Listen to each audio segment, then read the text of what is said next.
All right, morning friends.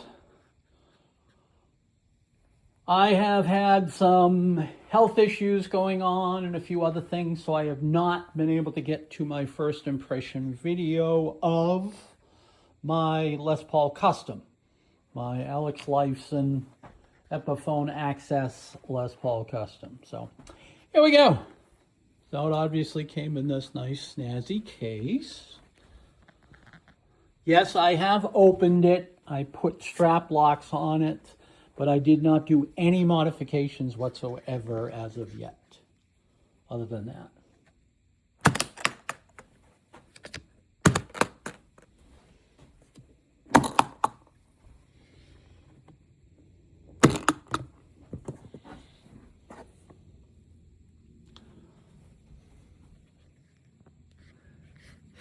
Headstock's beautiful. Got Alex's signature on it. Epiphone, classic style. Grover tuners. Lock for the trem. That is the biggest thing that drew me into this specific guitar, is the fact that it has a Floyd Rose, which is extremely rare for Les Pauls.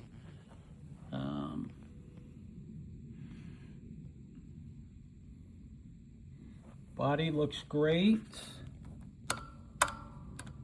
Three-ways nice and tight.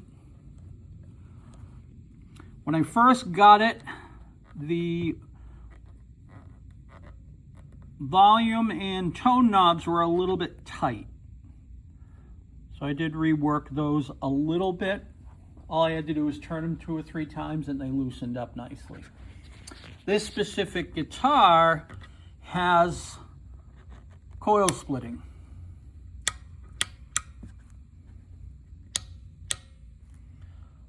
This tone knob does not do any splitting. So I will go over all of that once we get into the actual video of the guitar itself.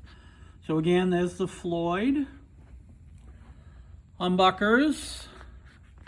They are a specific type. I will go over that as well.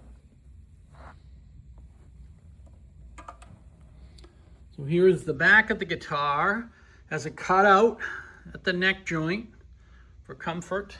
And it's also got a Buddha belly cutout, supposedly for comfort while you're playing. I'll have to be the judge of that. Obviously, we've got a plate for the switch, plate to get access to the back of the Floyd, and a plate to get into the electronics. There are my new strap locks that I put in. Back of the headstock. Real serial number. And like I said, these are Grover tuners as far as I can see. I believe they are. Case is really nice. Obviously it's got some space to keep some of your stuff. There's the arm for the Floyd. These are the original nubs for the straps. As I said, that was the only thing that I did because I want to put a strap on this, because I certainly do not want this falling on the ground. So I put on some strap locks, and there's a video of that. So nice quality case. And yeah, overall, fairly impressed. Everything looks nice and clean. And so I did nothing for tuning, no looking at the action really. So that's what we're going to do next. So there is the action on the guitar. Tiny bit higher than I would like, but overall looks pretty good. Bindings on the guitar are real nice. Don't see any flaws with that. Obviously, there's the back end of the strap lock. The input jack. Everything's nice and tight there. Again, the binding looks really good. A lot of people talk about the quality of the bindings on Epiphones. I've never really seen a problem. I've had a couple through the years, and all the bindings on the ones that I've had have been really nice. So that trend continues.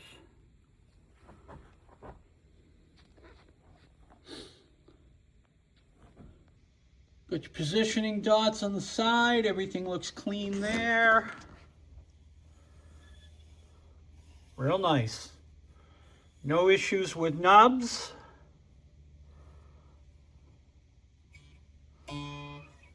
I'll get into how it sounds and how it overall feels. See if there needs to be any truss rod adjustment or anything like that in the second part of this video. One thing I did notice, that all of the fine tuners, I would say 4 out of the 6, are at max height. So what I'm going to have to do is loosen up the nut lock, readjust to get into perfect E, and I'm going to drop all of these down so they're basically at 50%. That will allow me to fine tune whether I need to go flat or sharp with the maximum ability. I've had a couple of guitars through the years that have had Floyd Roses, and that's how they've always come. I think they just slap them on. When they do their final quality assurance check, they just tune it and leave it. So that's something I will have to do once I get into the guitar itself. So the other thing we're going to do is we're going to open up the back cavities and take a peek in there and see how that looks. But that will be coming probably this weekend. All right, thanks very much. Brian here from Guitars and Cigars.